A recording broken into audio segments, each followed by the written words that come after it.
જામનગરના સ્મશાનમાં ગોઠવેલી ચિતાની અગ્નિની જ્વાળા ભડભડ બળતી આકાશને આંબવાની કોશિશ કરતી હતી ત્યારે આ અગ્નિ સાથોસાથ એક પુરુષના મનનો વલોપાત તેના ભૂતકાળને ઢંઢોળી રહ્યો હતો.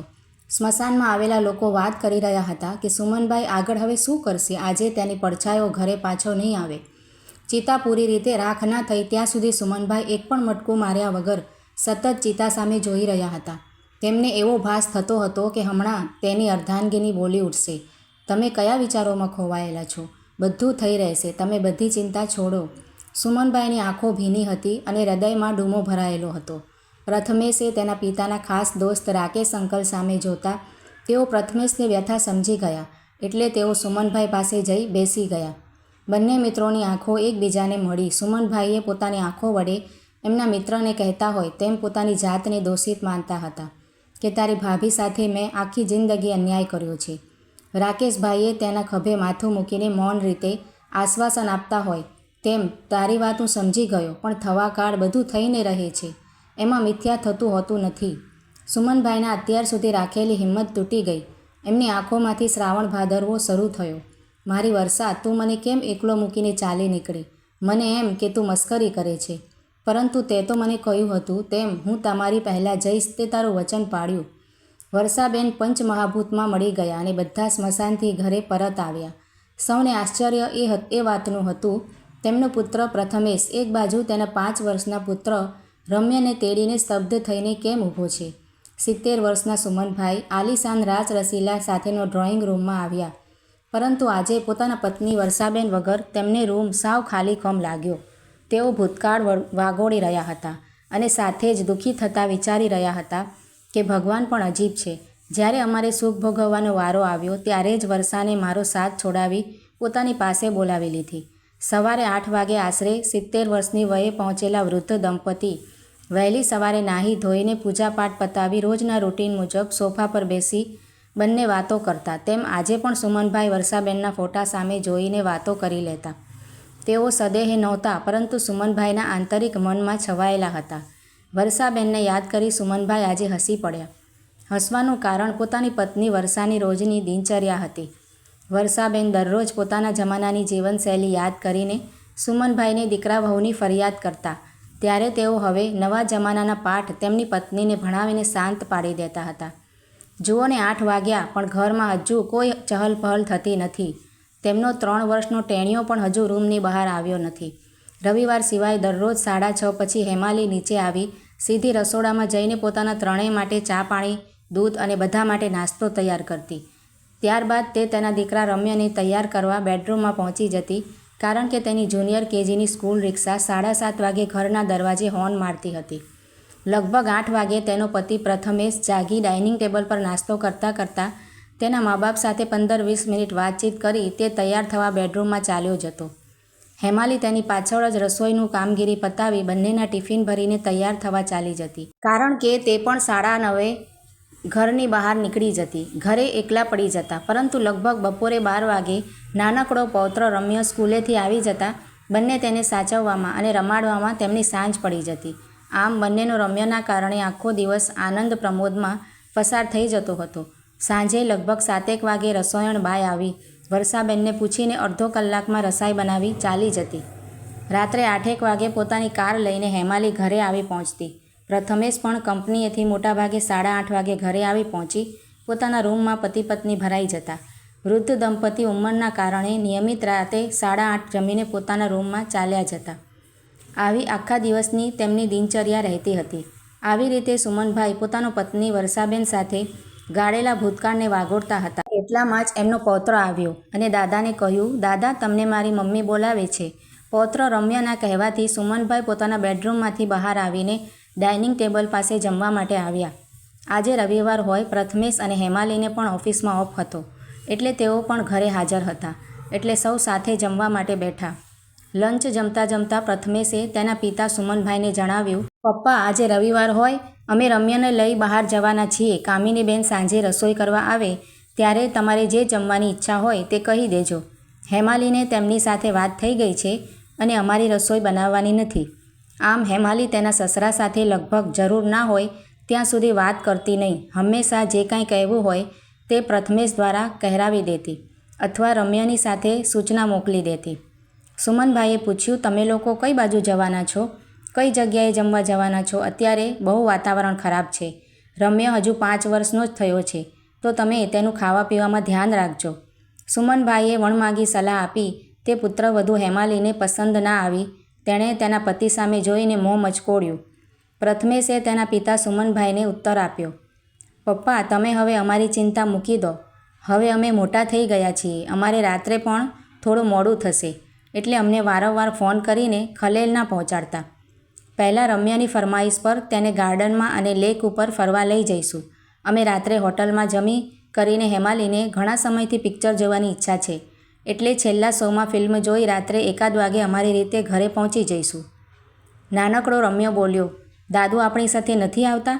તે મને દરરોજ તમે ના હોવ ત્યારે તે દિવસે મારા ખાસ ફ્રેન્ડ બનીને મારી સાથે રમે છે અને મારી સંભાળ રાખે છે. તેની મમ્મી હેમાલી તેને સમજાવતા બોલી, બેટા, સુમન દાદાજીની ઉંમર થઈ ગઈ છે, એટલે તેઓ ચાલી ના શકે. તેમને બહારનું જમવાનું પણ ના ફાવે. તેમને વહેલા સૂઈ જવાની ટેવ હોય, તેથી આપણે ફિલ્મ જોતા દાદાને સૂવામાં લેટ થઈ જાય. મમ્મીની વાત સાંભળીને રમ્યો બોલ્યો, પપ્પા, તમે પણ દાદા જેવડા થશો ત્યારે તમે પણ તેમની જેમ થાકી જશો તો બહાર નહીં જઈ શકો ને? અને હું મોટો થઈને તમને સાથે આવવાનું કહીશ તો પણ તમારે તો ઘરે રહેવું પડશે ને? રમ્યાના પ્રશ્નો પર પ્રથમેશ ઘડીભર વિચારે ચડી ગયો અને તે કોઈ જવાબ ના આપી શક્યો. બેડરૂમમાં બેઠેલા સુમનભાઈ આ બધું સાંભળી રહ્યા હતા.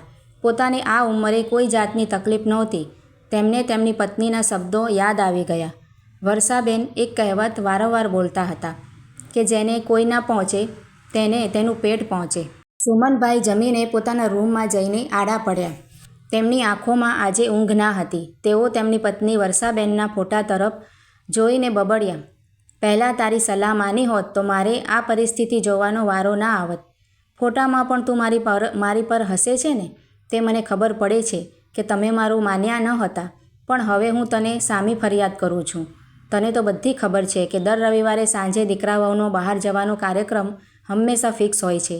કોઈ વાર મિત્રને ત્યાં હોય, અગર 2માંથી એકની ઓફિસ સ્ટાફનું ગેટ ટુગેધર ગોઠવાયું હોય, આમ તેમનું બહાર જવાનું હાજર જ હોય. કંઈ ના હોય તો હેમાલીના પિયર પક્ષના સગાવાલાના ઘરે હળવા મળવા કે નાની મોટી માંદગીનું બહાનું તો હાજર જ હોય. કોઈ વાર પોતે ઉંમરલાયક હોય, પોતાના વતી પોતાના પરિવાર કુટુંબમાં કે સગાવાલાના ઘરે વ્યવસાયિક કામે જવાનું પ્રથમેશને કહું છું ત્યારે તેઓ પાસે સમય નથી તેવું બહાનું હાજર હોય છે. કોઈ વાર પોતે કાર લઈને મારી સાથે આવ્યો હોય તેવા દાખલાઓ બહુ નહિવત છે. તું હતી ત્યાં સુધી મારે આવી કોઈ ચિંતા નહોતી. તું ચાલી ગઈ અને મને આ બધું સોંપતી ગઈ. ત્રણેય બહાર જતી વખતે પ્રથમેશ લેચકી વડે મેઇન ડોર બંધ કર્યો. એક ચાવી રસોઈણ કામિનીબાન પાસે પણ રહેતી હતી, એટલે કોઈ જાતની ચિંતા ન હતી. કામિની પણ 50 વયની દુખિયારી બાઈ હતી. દીકરી ભણવામાં ખૂબ હોશિયાર હતી, તેથી હાલમાં અમદાવાદમાં ભણતી હતી અને દીકરો વહુ પૂના રહેતા હતા. સાંજે 7:30 થયા એટલે કામિનીબેન સુમનભાઈના બંગલે આવી પહોંચ્યા. તેમણે રસોઈ વિશે પૂછતા સુમનભાઈએ જમવાની અનિચ્છા દર્શાવી. મને ખબર છે આજે તમે રસોઈની શા માટે ના પાડો છો, તેનું કારણ હું સમજી ગઈ છું, પરંતુ આમ ભૂખ્યા રહેવાથી કે દુઃખી થવાથી વર્ષાબેન થોડા પરત આવી જશે. કામિનીબેન આવી રીતે સુમનભાઈને સમજાવી ફોસલાવી મસાલાવાળી વેજીટેબલ ખીચડીનું કુકર મૂકી દીધું અને સુમનભાઈને બીજી વાતોએ વળગાવી દીધા. કામિનીએ કહ્યું, મને પણ હેમાલી બહુ સાથે બહુ ફાવતું નથી, પરંતુ તમારા કારણે મેં કામ બંધ નથી કર્યું.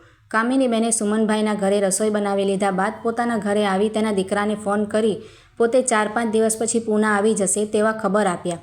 તેના દીકરાએ ફોનમાં સલાહ આપી, મમ્મી, તું હવે અહીં રહેવા આવી જવાની છે તો પછી ત્યાં આપણું જે મકાન અને ઘરનો સરસામાન છે તે ખરાબ થઈ જશે, તો બની શકે તો બધું વેચી નાખજે. અહીં આપણે 3 બેડરૂમ હોલ કિચનનો નવો ફ્લેટ બુક કરાવી લીધો છે, એટલે 1 વર્ષ બાદ તેનો કબજો આપણને મળી જશે. ત્યારબાદ આપણને રહેવાની કોઈ જાતની અગવડ નહીં પડે. અહીં વડોદરા ખાતે કામિનીબેન માત્ર 2 નાનકડા રૂમ અને કિચનમાં રહેતા હોય. દીકરાએ આપેલા આ સારા સમાચાર સાંભળીને તેઓ રાજીના રેડ થઈ ગયા કે મારા દીકરાને મેં ભણાવવા માટે જે સંઘર્ષ કર્યો તે લેખે લાગ્યો અને સુમનભાઈ વર્ષાબેનના પરિવારે મને જે આર્થિક મદદ કરી તેનો પણ મોટો ફાળો છે. મારો દીકરો 2 વર્ષમાં પોતાનું મકાન ફ્લેટ રહી શકે એટલો કાબેલ બની ગયો, તે બહુ સારી વાત કહેવાય. મારે સુમનભાઈને આ બધી માંડીને વાત કરવી પડશે. પથારીમાં પડેલી કામિનીની આંખો ક્યારે ઘેરાઈ ગઈ તેથી તેને ખ્યાલ ન રહ્યો. બીજા દિવસે સાંજે સુમનભાઈના ઘરે રસોઈ કરવા કામિની ગઈ અને તેણે તેમના દીકરા સાથે થયેલી તમામ વાતચીત ઇતિ જણાવી દીધી. સાથોસાથ તેમણે આપેલ સાથ સહકારનો આભાર પણ માની લીધો. સુમનભાઈએ તેમને જણાવ્યું કે અમારો કોઈ આભાર માનવાની જરૂર નથી. આ તો ઈશ્વરીય સંકેત હોય તો જ અમારાથી તને મદદ થઈ શકી હોય. બીજી તેમણે કામિનીને ખાસ મહત્ત્વની સલાહ આપી કે તું તારા દીકરાના કહેવા મુજબ ભૂલે ચૂકે પણ અહીંનું વડોદરાવાળું મકાન વેચી નાખવાની ઉતાવળ ન કરતી, અને જો કદાચ વેચી નાખે તો તેની રકમ તારી પાસે જ રાખજે, દીકરાઓના હાથમાં હમણાં આપી ન દેતી. કામિની વિચારે ચડી. સુમનભાઈની પુત્રવધુ હેમાલી તેમની વ્યવસ્થિત સાર સંભાળ રાખતી નથી, તેથી તેઓ આવું બોલી રહ્યા છે. મારા દીકરાએ તેના પિતાના મૃત્યુ બાદ અમારી ઘરની પરિસ્થિતિ નજરે નિહાળી છે તો તેનામાં મારી માટે કોઈ દ્વેષભાવ નહીં આવે તેની મને ખાતરી છે, કામિની બોલી. મારા દીકરાઓ સાવ એવા લાગતા નથી, નહીં તો મને તેમની પાસે રહેવા શું કામ બોલાવે? સુમનભાઈ તેની વાત પર હસી પડ્યા. કામિનીને તેમનું હસવું સમજાયું નહીં, એટલે તે પ્રશ્નાર્થ ચહેરે તેમની સામે જોઈ રહી. સુમનભાઈ માત્ર એક વાક્ય બોલ્યા, હાથીના દાંત દેખાડવાના અને ચાવવાના અલગ અલગ હોય છે. કામિનીએ પૂછ્યું, તમે આવું કેમ બોલી રહ્યા છો? કામિની, તને તારો દીકરો વહુ બોલાવે છે એમાં મને તેમનો ઈરાદો કંઈક અલગ લાગે છે. એમને તારા કરતાં મકાન અને સામાનના પૈસામાં રસ છે. સુમનભાઈ એવું વાક્ય બોલ્યા એટલે કામિનીએ દલીલ કરી કે મને મારા દીકરા વહુમાં સાવ એવું તો નથી લાગતું. કરી લે અનુભવ, પછી મને કહેજે. બીજું મારે કંઈ કહેવાનું થતું નથી. તને એવી જરૂર પડે તો મૂંઝાયા વગર અહીં પાછી આવી જજે. આટલું વિશ્વાસથી સુમનભાઈ બોલ્યા એટલે કામિની પણ ઘરે જતાં જતાં વિચાર કરતી થઈ ગઈ. સુમનભાઈની સલાહ મુજબ કામિનીએ પોતાનું વડોદરાવાળું ઘર વેચવાનું મુલતવી રાખવું કે વેચી નાખવું એ નક્કી કરી શકતી ન હતી. તે અઢૌમાં તે 2 દિવસ રહી, પરંતુ દર વખતની જેમ મમતાની જીત થઈ. કામિનીએ તમામ સામાન અને મકાન વેચીને પૂના જવાનો નિર્ણય કર્યો. તેના અમલ માટે દલાલ સાથે તેણે વાતચીત કરી લીધી. તેની ખબર સુમનભાઈને પડતા તેમણે કામિનીને સમજાવવાની કોશિશ કરી, પરંતુ તે માની નહીં અને બધી વસ્તુઓ અને મકાન વેચી પૂના માટે ચાલી ગઈ. સુમનભાઈને લાગી રહ્યું હતું કે કામિની મકાન વેચી નાખે છે તે તેની ભૂલ છે. અત્યારે વર્ષા હાજર હોત તો તે કામિનીને મનાવી શકત. કામિની સાથે ભવિષ્યમાં શું થવાનું છે તે અત્યારથી સુમનભાઈ જોઈ રહ્યા હતા. આ બાજુ વેકેશન નજીક આવતા સુમનભાઈનો દીકરા વહુ પ્રથમેશ અને હેમાલી ફોરેન ટૂર જવાની તૈયારીમાં પડી ગયા. ત્રણેય જણાની એક પછી એક ખરીદી શરૂ થઈ ગઈ. હેમાલી ખરીદીમાં કાંઈ બાકી ન રહે તે માટે ખાસ ધ્યાન રાખી રહી હતી.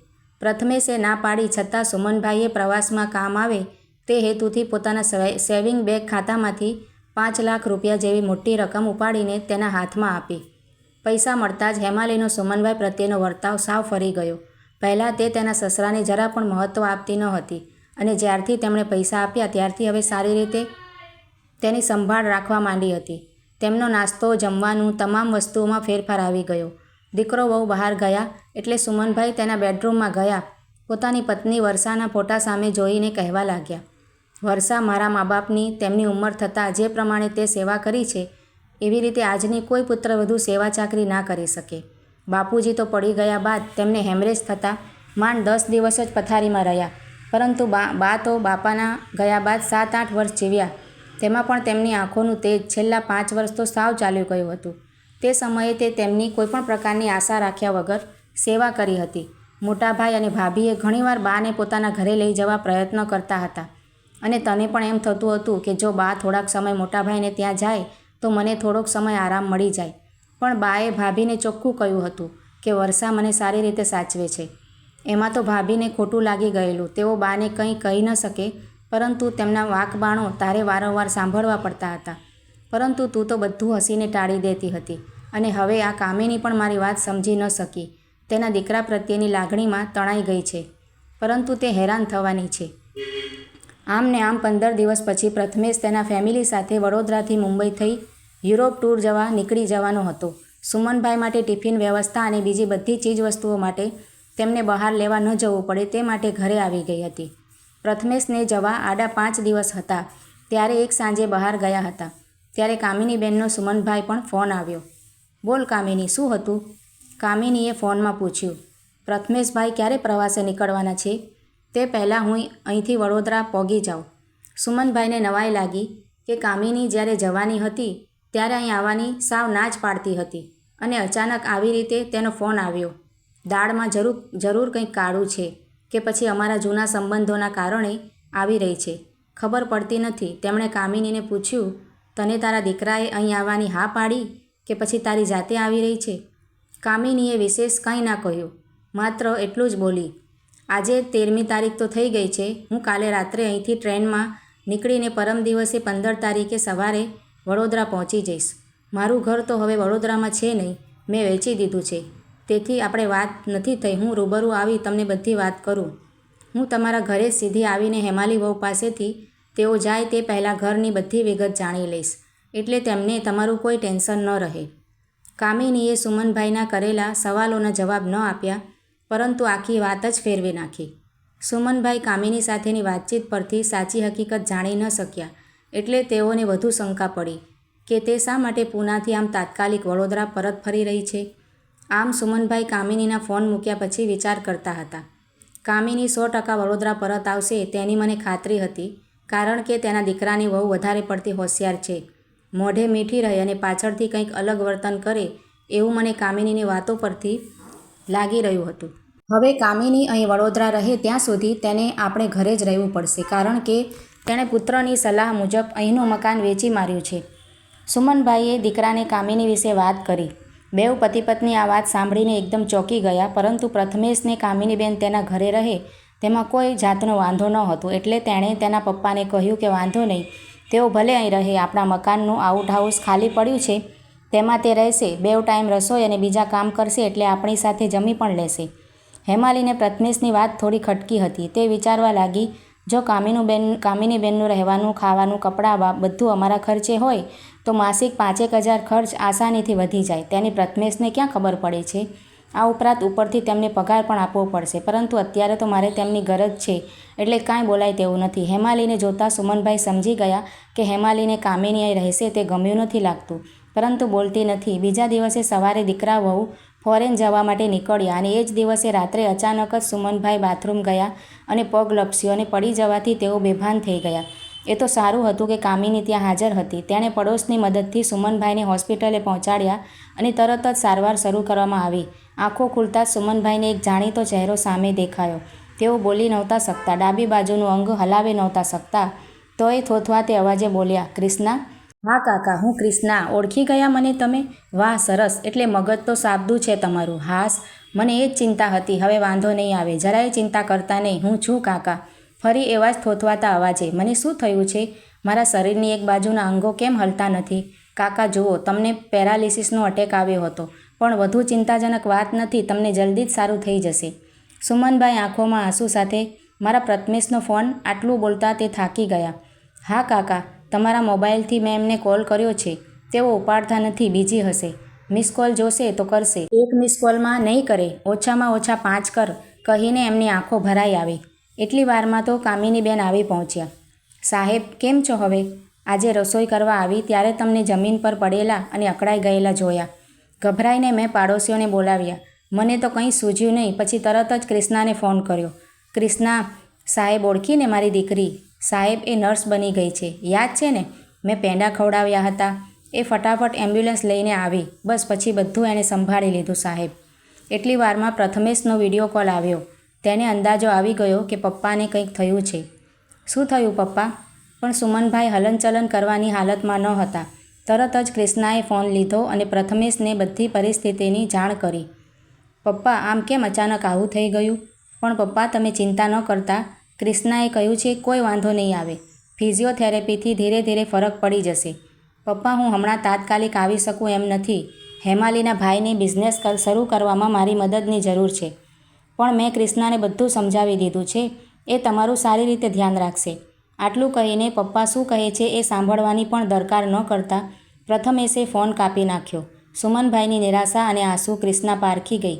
કાકા, તમે મારી સ્કૂલ અને કોલેજની ફી ભરી હતી, ત્યારે જ હું આજે નર્સ બની શકી છું.